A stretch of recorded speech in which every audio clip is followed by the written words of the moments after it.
ফেলবে। এই কথাটাই আপনাদের সামনে এখানে আমি শুনাইতে চাই। এই অল্প একটু শুনে আল্লাহ তাআলা এখানে এই কথাটাই তুলে ধরছেন কোরআনের বহু সূরায় যে বান্দা, এই সৃষ্টি জগৎ একদিন থাকবে না, কিয়ামত হবে, একদিন ইসরাফিল ফু দিবে।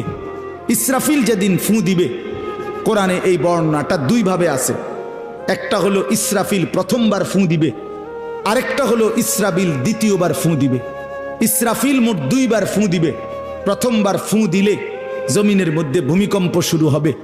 আল্লাহ বলেন এই ভূমিকম্পটা গোটা পৃথিবী একসাথে, আমার সৃষ্টি পুরাটা একসাথে নড়বে। ইন্না জালজালাতাস সাআতি শাইউন আযীম। আল্লাহ বলেন বান্দা, দুনিয়ায় বহু ভূমিকম্প তুমি দেখছো, তবে মনে রেখো কিয়ামতের ভূমিকম্প, ইসরাফিল ফু দিলে প্রথম যে ভূমিকম্প হবে, কিয়ামত সংঘটিত হওয়ার জন্য, গোটা সৃষ্টিটা ভেঙ্গে চুরে যাওয়ার জন্য।